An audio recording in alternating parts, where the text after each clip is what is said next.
We're doing Sukuna versus DKT, huh?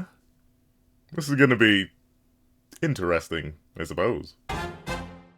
What's up, guys? That guy with a reaction here. Fun fact, I do mean to have it on me and keep it on me at all times. Another fun fact, here we are to do a breakdown / live reaction review and analysis of hundreds. Sukuna versus Demon King Tanjiro is not close. And I'm interested. I'm very interested. Mainly because I think this is Hundreds video. So the link to Hundreds channel will be in the description down below, along with a link to the original video. Because while this video is only 9 minutes and 26 seconds long, I can promise you we're going to be here longer than that. So there's your warning. I like the app. Link will be in the description. If you found 100, or no, if you found me but you didn't find 100, I have no idea how that worked. But hey, go check him out. Fantastic content creator. Covers a whole bunch of anime content, comic content, gaming content, like all the content ever. He's just a great content creator. He covers a whole bunch of stuff. Head over there. But with it being the case, let's talk really quickly about Sukuna versus DKT. And why I think it's a kind of weird matchup. But why I understand 100 would do this one and not the one I would typically think of. Sukuna versus DKT is weird because DKT isn't really... How do I put this? DKT isn't really a character. He's more so an idea, a belief, a superstition, if you will. You may be like, what on earth are you talking about? Let me explain to you. Actually, before I even explain to you, I have a couple questions for you. Number one, is DKT sentient? Like, when you see and read his fight, because it's not animated yet, it'll be animated not even in the next movie. It probably won't be animated until like 2030? Probably, like at the earliest. Because I don't think the part 2 of Infinity Castle is coming out next year. I think it's coming out the year after next. I think it's coming out 2027. So maybe like 2029 is when we'll probably see DKT. Maybe.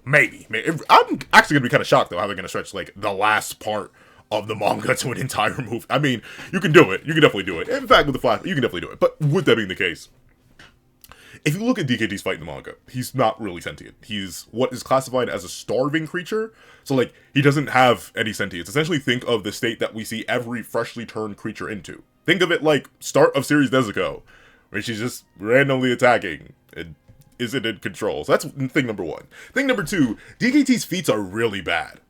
Really bad. The only way you say that DKT has, like, amazing top-tier next-level feats is if, like, you read the manga in a weird way. Like Muzan says, he'll be the most powerful top-tier next-level creature that ever existed, but not really. One, because a lot of Muzan's actual blood was already gone by that point. It was being vaporized, so not only was he getting the residual dregs of Muzan, not all of Muzan, meaning he'd be weaker than Muzan. On top of that, what Muzan is referring to when he says he'll be the greatest creation ever is because he'll very likely inherit an immunity to the sun, since Nezuko did that. Meaning, by all intents and purposes, after a while, and adapting to the sun, he would then literally be perfect, because there'd be nothing to take him out, whether it be Nichiren blades, red blades, all that, and or the sun itself. That's what Muzan was talking about. In terms of power, it's just not there. Unless you really, and I know there are many people who believe this, that's why Gyu is supposedly the strongest Hashira, unless you believe that the starving creature known as DKT, who wasn't even sentient and did not get all of Muzan's thick, juicy juice after Muzan was giga-nerfed by aging over 9,000 years and partially being reverted back to a human, unless you think that same DKT is stronger than full-power top-line Muzan, then he was able to be, like, reacted to and tagged by super damaged, super fatigued Zenitsu and Inosuke. The same Zenitsu and Inosuke who Zenitsu was struggling with a replacement upper 6, and Inosuke was getting blitzed by a heavily poisoned Doma. Yeah. And DKT is supposed to be impressive. Gyu, who was barely keeping up in the Muzan fight, while once again Muzan was giga-nerfed. And also the same Gyu who was outclassed by Akaza. That Gyu is now the strongest. Like, it doesn't even make sense based on how, like, the series convention works around demons, the way that Tanjiro is acting, because he doesn't even have a sentient brain. It's even confirmed, I think, either in a data book or even in the manga itself. I haven't read the fight a little bit, but I do remember this. He's, like, resisting it, too. Tanjiro is not, like, actively going all out. So, like, his feats there are really, really bad, because, like, he's not even going all out, and we don't know what all out would be. So, like, I think DKT's really, really buns. I think he's even weaker than White Hair Muzan. Dare I say, he was able to be dealt with by super fatigued everybody. Oh no, human Nezuko was able to react and grab onto him. He's buns. And that's why this matchup is a little bit weird to me. I mean, I get why 100 would do it, though, because the other typical matchup would be Sukuna. In fact, the typical matchup would be Sukuna versus Muzan. That's been covered a lot. In fact, there's another video that I'm going to react to probably, if not right after this one, soon after this one, which is going to be, I believe, Broken Ronin's Muzan versus Sukuna. It's just the more common matchup. It's between two fully sentient final villain characters. DKT doesn't really count as a final villain. At least in my opinion, he's like a final obstacle. It's like, how do I put this? It's kind of like Breath of the Wild, where like Calamity Ganon is kind of just a beast. Like, it's not even really, but then again, Healing Dim is different because like there's argued to be some level sentience, but that's how I kind of view it as, right? I don't think it's like really meant to be a challenge or meant to like raise scaling or anything like that. It's like a final conflict that needs to be overcome, but not like in final antagonist sense. Sukuna is the final antagonist of Jujutsu Kaisen. Muzan is the final antagonist of Demon Slayer. What comes after them is right? Like, I was gonna say an example from JJK, but like they're really like they have the one guy who they need to catch in like the epilogue chapters, but like that's it. So ultimately, I think that's just weird on that front. I think Sukuna has like the advantage of sentience and actual scaling. Meanwhile, DKT is kind of buns. But what I have to assume, what I'm gonna assume, is that 100 is likely going to just upscale under the assumption that DKT became sentient and like evil. I'm guessing, because once again, if you use DKT's manga, he's buns. Like, he gets domain diff. And to be fair, this video is only 9 minutes and 26 seconds long, and also, it does say Sukuna vs. Demon King Tanjiro is not close, so he's just gonna explain like this is a mismatch. He's gonna go into the idea that like, hey, here's how this battle should and would play out based on what we know of both characters. It's a domain diff into Furnace G-Jizzle. Like that may just be it. Because I'm not sitting here and saying that Sukuna would easily be able to take DKT down. He is like super immortal and stuff, and obviously DKT would have no reason to hold back against him, but still DKT's feral. I don't think Sukuna's just gonna give him juice and like let him not be feral anymore. So overall, I'm actually very interested in how this is gonna go. And even if we were to do like a completely sentient top of the line, top tier full power beyond Blackhead Muzan DKT, he still loses to Sukuna. Domain diff into Furnace GG. I don't think it could be anything else. I don't think a World Slash would do it. I don't think like, decapitations wouldn't work, right? And even, like, multiple slashes wouldn't work. Like, chunking him wouldn't work. You need to atomize him. But, unfortunately, Sukuna is one of the rare characters in JJK who has access to thermobaric explosions, which atomize people. So, yeah. We've never seen a demon, even the top-level demon, aka Muzan, recover from literal atomization. He gets blown up. But even then, you see that his durability was high enough that he's still like a skeleton. There's a base there. After Furnace, there's nothing left. Nothing. Other than Sukuna himself, obviously. But there's nothing left. So, yeah. Not making that. And Furnace is what? I think at the lowest end, like, city level. And even if you were to, like, upscale from Gyutaro's, like, what? Large town level. I still think on the low, that's like highest end for DKT is probably like large city, lowest end for Sukuna city. It's really like a mountain sometimes. Like, it really depends on if you upscale from like Jogo. So like, if you upscale, it's really, really bad. Like, it's gonna one-shot him. It's gonna one-shot him. But, of course, those are my thoughts. Let's not waste more time. Let's hop right into the video itself. Tanjiro. Two protagonists who have some of the most unique takes on the inner demon trope in every way possible. Tanjiro, because it literally only lasts 5 minutes. Or, like, even that, like, how long does DKT, like, DKT barely exists in the universe. Yuji and how he's always chose to rely on his own power and completely ignore the existence of his inner demon, making it his priority in the story to not only expel himself of that demon, but to eradicate its existence. And Tanjiro, on the other hand, well, his inner demon trope was only like 2 or 3 chapters, but hey, it counts. Both of these characters being possessed and empowered by the ones they hate the most in order to wreak havoc to all those around them at some point in their story has made me wonder which one of these characters would win in a hypothetical Halloween matchup of 15. Halloween matchup. Okay. Now it's all coming together. That makes sense. I was like, this is an interesting match. I didn't even look at the date that it was posted. Did I like the video? Hold on. We gonna like the video right after it's over. Actually, there we go. I can like the video right here. We like the video. There we go.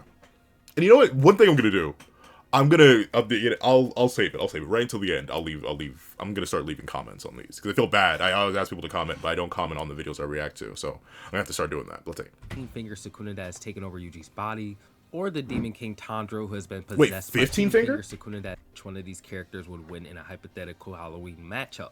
A 15-finger Sukuna that has taken over Yuji's body, or the Demon King Tanjiro who has been possessed by the cells of Muzan, forcing him to become the next Demon King.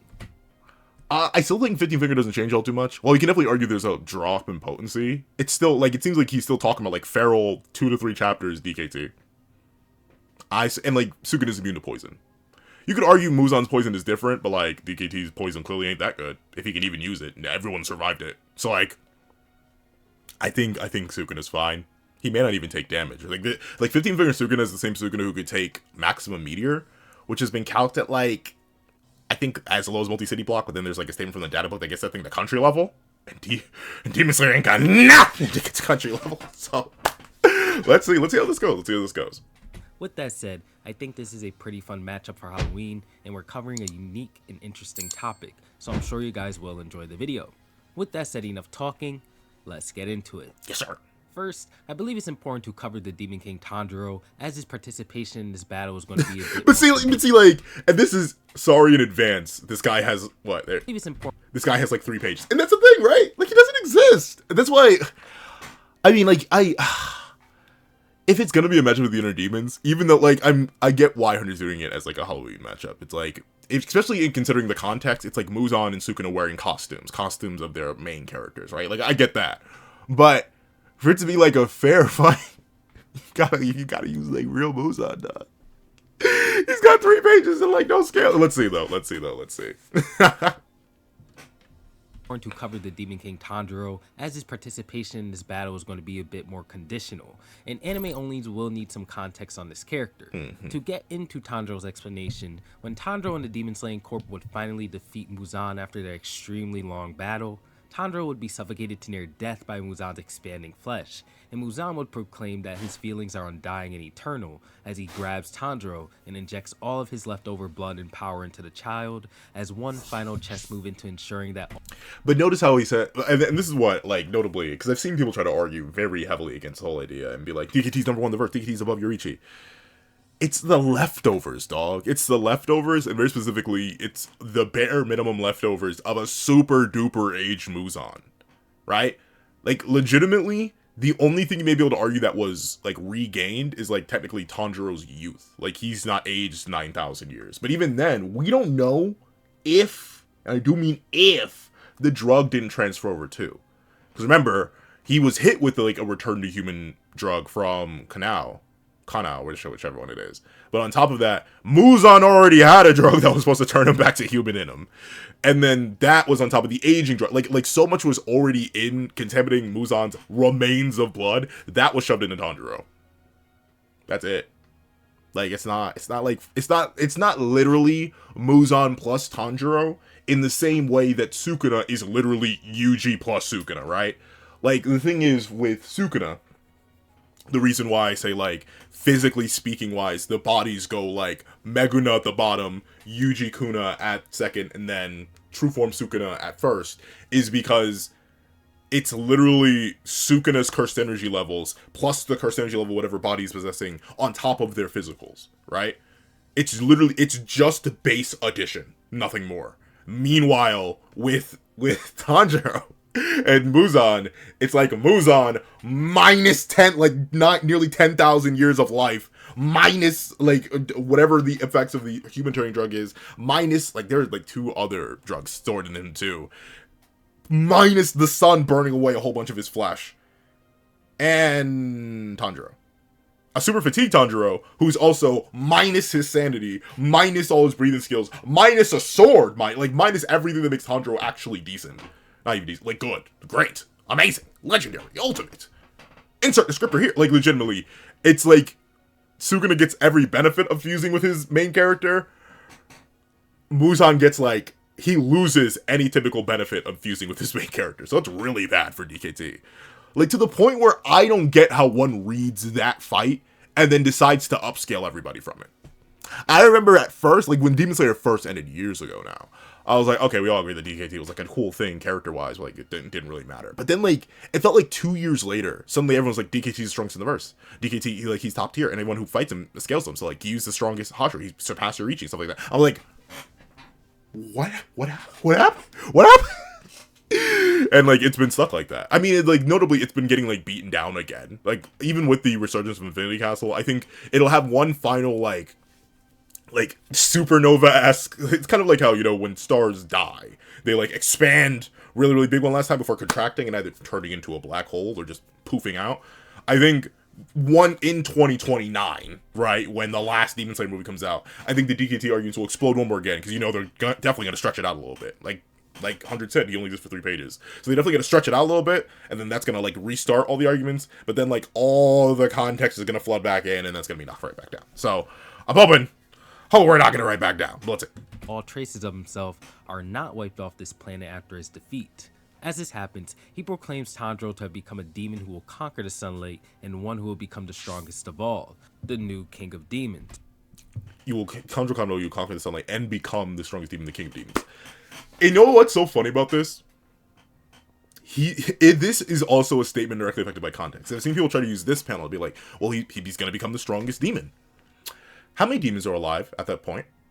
What powerful demons are alive at that point? When Muzan's making this statement, as he's saying, you will become... How many demons are alive? Are any of the upper moons alive? I don't think so. I think all the upper moons are dead. Obviously, with Muzan dying here, he's also dead.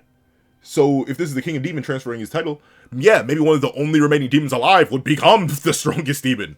Yeah, I'll give you DKT above Yushiro, the only other living demon that we knew of at the time. Yeah, I'll give you that. But every other demon is dead at this point. This still doesn't mean what a lot of people try to make it mean. Because he will become the strongest demon, the king of demons, because he's going to be like one of 2 demons that's alive at this point. Every other demon is like either wiped or being wiped. Unless you want to think like one of the low tier, lower moon demons was still like chilling in the remains of the Infinity Castle after Nakime was forced to blow it up by Yushiro. This doesn't mean anything. Oh, congratulations. It's for whenever someone makes fun of Vegeta, right? I'm the prince of all. Well, he was saying that a lot. All 2 Saiyans. 3, if you count Gohan as the half-breed. Like, after Vegeta, at least as far as he knew. I know, there's Broly, there's Paragus, there's Tarble. But, like, in the context of where Vegeta was saying, I'm the prince of all Saiyans, you should bow to me. There were 2 whole full-blooded Saiyans. 3, because he knew about Tarble. 3 whole full-blooded Saiyans he was the prince of. 3! Demon King Tanjiro will be the strongest demon and the king of demons of 2 whole demons that we knew of. Congrats, bro. He's not the strongest demon. He probably loses to Gyutaro and Daki. I'm kidding. Maybe not that low. But who knows? Probably. He's feral. And human Nezuko was able to react to him. Sounds like a Gyutaro and Daki book to me. He may lose to what's-his-name from Mugen Train. Enmu. He may get... Rui may I'm going crazy. Let me stop. Thanks to being the sibling of Nezuko, the girl who has full immunity to the sun and the successor of Yoriichi, the monster who can wield sun breathing, Muzan fully believes that this boy Tanjiro will become a demon who will be unable to die. Oh, also will become, right? Not instantly turn into, not spontaneously once I complete this blood transfusion, you are now the strongest creature to ever exist in the world. Like, he doesn't say that. Like, notably, it's different than, like, the spoilers, though. Okay. I'll be very vague. There's a manga where a character undergoes a transformation and they instantaneously jump like the entire tiering system. Like the character was planetary at best if you squinted at them, and then a page later, they're like complex multiversal. You want to know the difference between those two? There actually is a genuine instant on spontaneous leap where he went from one thing to another. With DKT's case, it's a progression. We know how demon progression works. We know Tanjiro would have needed time to exist longer as a demon and actually had to consume people to reach the point where he would have become the strongest of demons to ever exist. He couldn't even, like, the point is, half the reason Muzan thinks he'll be the strongest is because of the sun-breathing techniques and sentience. 2 things that DKT, in his very limited appearances, clearly don't have. I'm sorry, I'm fighting a monster. I've heard too many of the arguments. I've heard them, I've lost it. Let's see. While simultaneously wielding godlike abilities, and thus the marked Demon King Tanjiro is born. Before I get into explaining what he's capable of, or should be capable of, I do need to put forward that this being is one of those characters who skyrockets in power as a battle continues. Tanjiro was instilled with the powers of the Demon King, so of course, he did have to draw those powers out, and he did not have access to everything as soon as he would go on his rampage. With that said, this is a factor that Sukuna would have to be aware of, as he's dealing with a nigh unstoppable monster. To get back into Tanjiro himself, we see that first and foremost, he has insane regeneration abilities right out the gate, and I'm sure they will only become more powerful as time goes on. As he is Muzan's successor, you could cut off his arm, and his arm is going to regenerate itself as your blade is cutting through it. Even if he wasn't, he is basically stated to be immortal in almost every way possible. All of these factors combined making him a very difficult opponent to deal with. Tanjiro in this demon form has also displayed the same precognition that he's always had, being able to dodge and predict his opponent's attacks pretty easily. So it's not only dealing damage to him that's difficult, but actually landing the blows could prove to be just as annoying.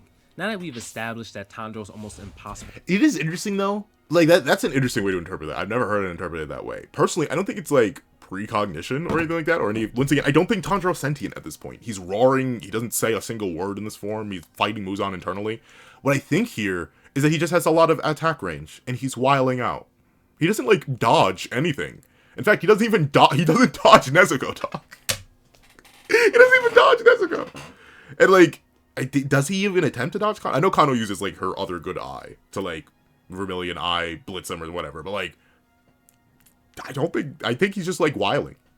It's like I don't know how to sword fight, for example, but if I just took this sword and just swung it around wildly, even though I don't have like any idea what I'm doing, it's still dangerous. That's why I feel like he's flailing about. Let's see. Landing the blows could prove to be just as annoying.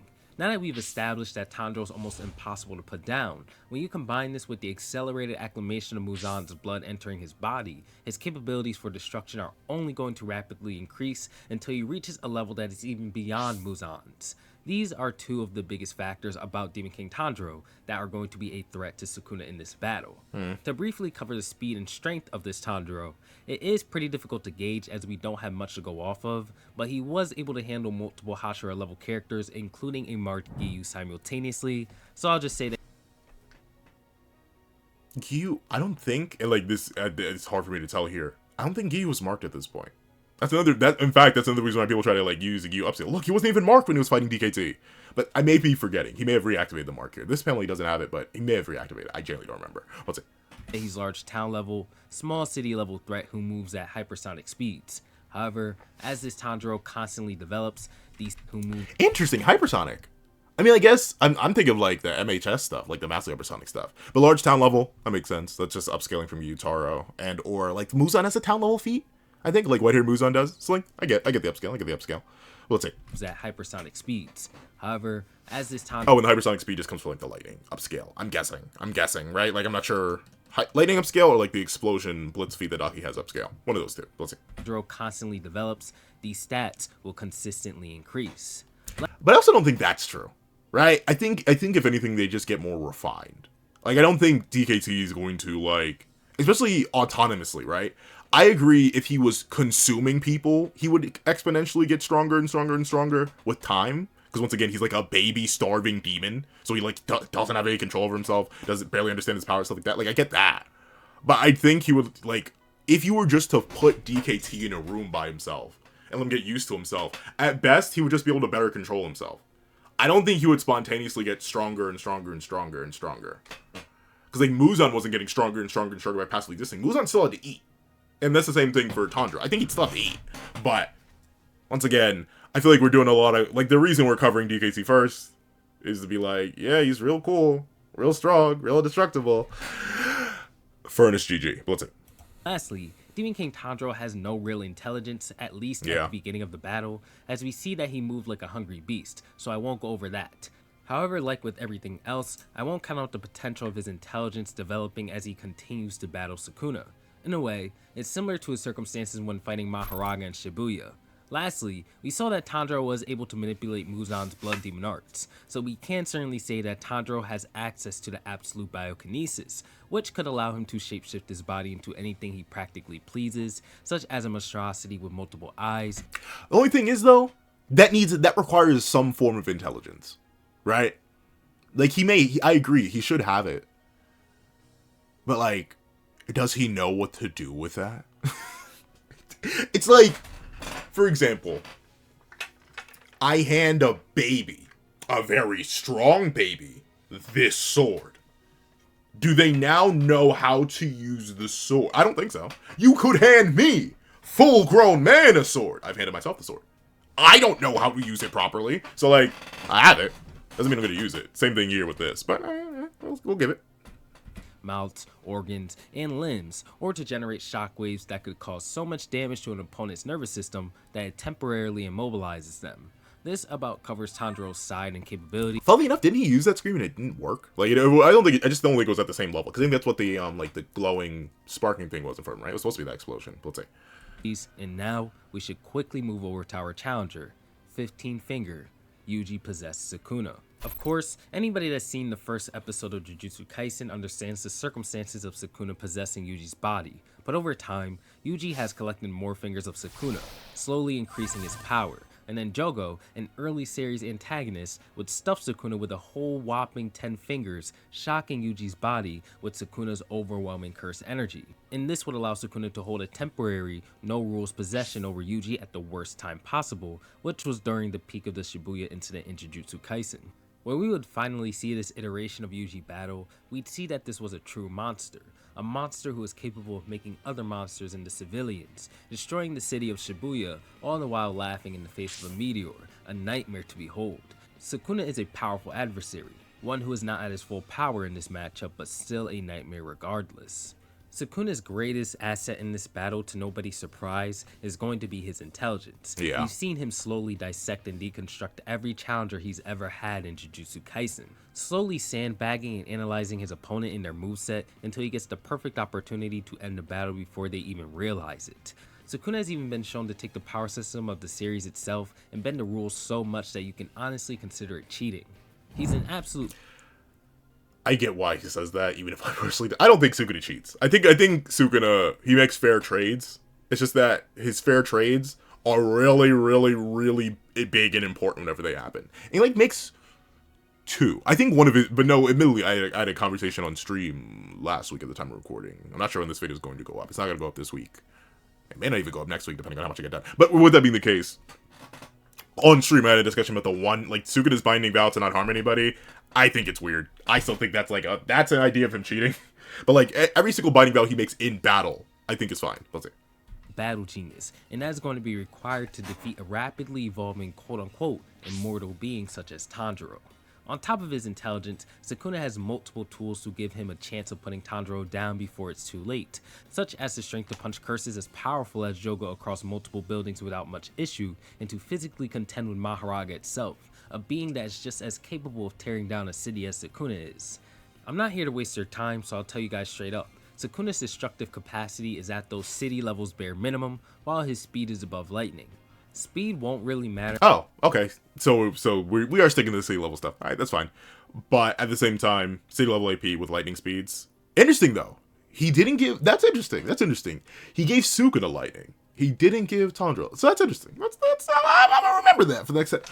In fact, no, the 100 video I record to last was Kenjaku versus Yuta. So, like, I don't... Huh.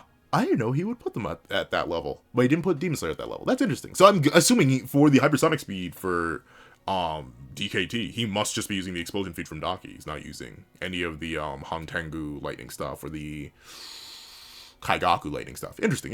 That does vary from creator to creator. Like, personally, I grant it. I'm very... like, then again, I need to actually sit down and record some battles and post them some more. So, like, I can actually say, I grant these things without being, like, referencing super old videos. But, with it being the case, I typically grant more generous interpretations, because, like, if it's there, it's there. I think if I see lightning and you react to lightning, you have lightning reaction speeds. You see light, you react to light, you have light reaction speeds. But, for things like Hantengu, for things like Kaigaku, it's heavily debated. Like, and notably, it's important, because if you remove those two, the verse gets a lot slower. Not too much slower, it's still much faster than what JJK is on average, but it's still a lot slower, and it makes it harder for it to compete with other verses of similar power levels, right? So, interesting. Let's see.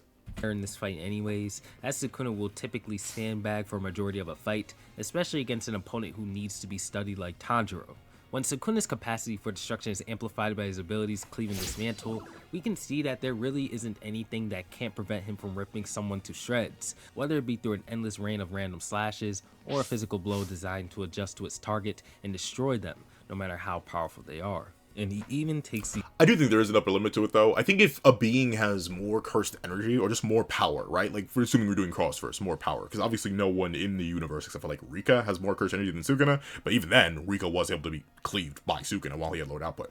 But very specifically, like, I don't think Sukuna could cleave Goku. because it adjusts to the toughness, right? So Goku's like multiversal ki levels would just be too much for Sukuna's. Let's glaze him. Let's glaze Sukuna. We'll say Sukuna off the back of the volume statement plus Yuki upscale. We'll even say Sukuna's like planetary. I was gonna say like universal Sukuna based off True Spirit, but like that's actual that's insane meaning. But with that being the case, we'll say planetary Sukuna wouldn't be able to do anything to Goku. I don't think Cleave is like no limits, no limits. I also don't think it's not typical Dura negation, right? Not in the same way that other things are. I think it's a little bit specialized, which makes it harder for it to apply to other verses. But let's see. These brutally powerful abilities a step further when activating his domain expansion, the Malevolent Shrine. This creating a radius with a maximum of 200 meters, now relentlessly slash and render everything within it into dust, and utilizing that dust to launch a flame arrow that will cause the dust to combust and set off hundreds of dust explosions. Why was that Loki a bar? Cause the dust to combust? Okay, that's a bar. Okay, what's up? Condensed within that 200-meter radius, causing everything within it to be vaporized. Sukuna at this point also has access to insane reverse curse technique that will allow him to instantly heal from pretty much anything done to him except for brain damage, and incredible Jujutsu proficiency that could allow him to generate binding vows or deals for those who don't watch Jujutsu Kaisen, which would usually result in him placing restrictions on himself in order to improve his strength or to gain abilities that are extensions of the ones he already has. For example, like how he would use a binding vow to use the world cutting slash without any restrictions, only for that to result in him having to fulfill a complicated condition to repeat the technique every single time after that. Of course, he doesn't have that technique here as this is Shibuya Sukuna, but it was just an example of binding vows. And it wouldn't, World Slash would be buns against pretty much a lot of the demons in Demon Slayer, because it wouldn't, even unless it took their head off, right?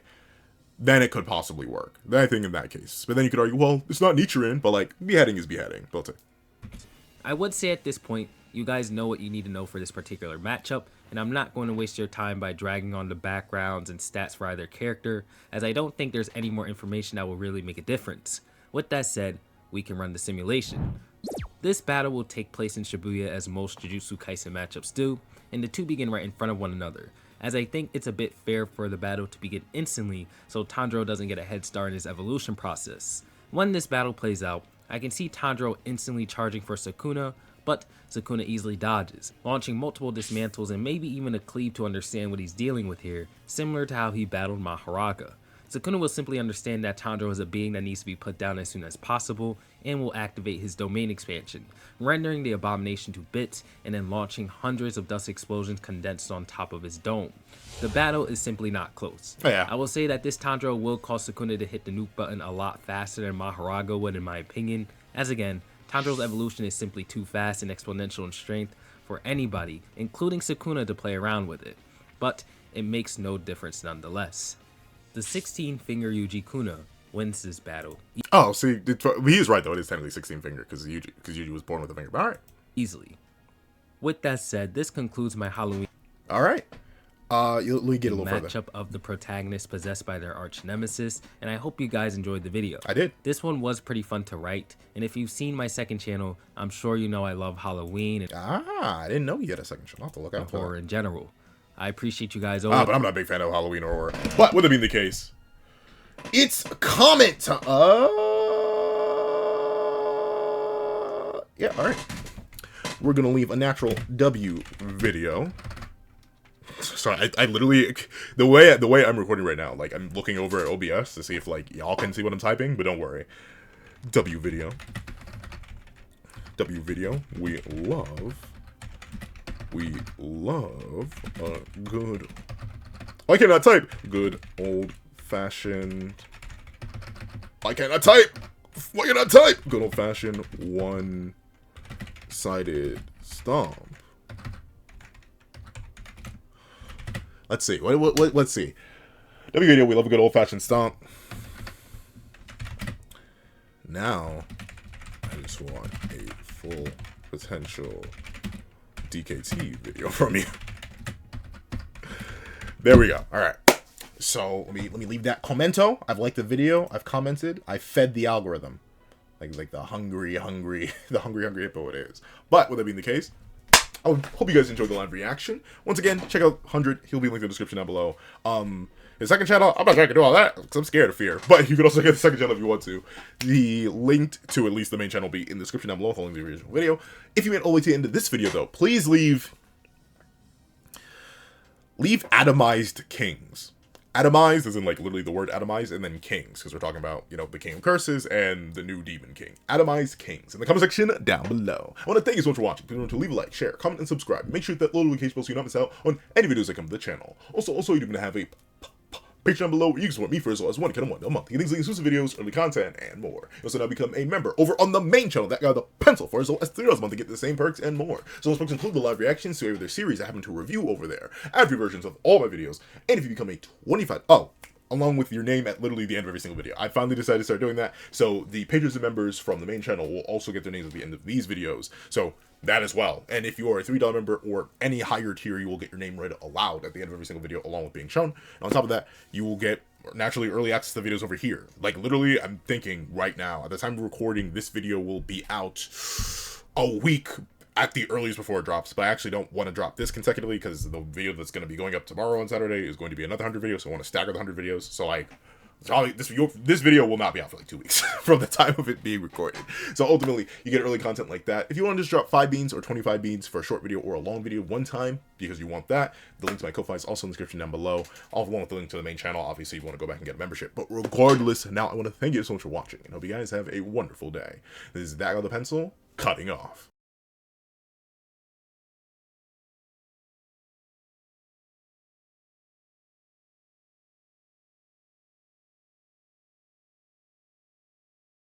I'd like to give a thank you to our sketch tier members: Eternal Flame, Red Wolf 4765, Astro, Glacier XZ, Zera, Brandon Payne, J2MA, Guillaume, Buddha Ura, Enzo, Swift Strike, Super Flame 0, Yuki Ally, ASO2404, Strika Man, Grim, Straw, Ollie, The Boy, Corey Watson, Damon Brown, Magic, CCC, Ramondo Furen, Create Panem, Seraphiel, Dino, Axis XC, Plant Crone, Pickle, Heath Nelson, Hector Gonzalez, P Sub, Black Sage, Zapro, Tim Thomas, Alex Kenny, Kaving, Julian Perez, 8 Soe, Akolade Babatunde, Union I, Oryx N, Nevis 97, Sheesh King, Logan Guzman, Karina Hernandez, Window Life, and Dead Me. Then, let me give a thank you to Art tier patrons: A+A, Kevin Encarnacion, Sean, Midnight Lord 21, Dread Zoan, and Alyssa Pujanos. Then, let me give a thank you to our Ink tier members: King RTX and Shrimpo the 4 Shrimp 06. Let me give a thank you to our digital art tier members: J Warrior and AZ Void. Let me give a final thank you to our colored art tier patrons: Walkie Benos and Walkie Munoz.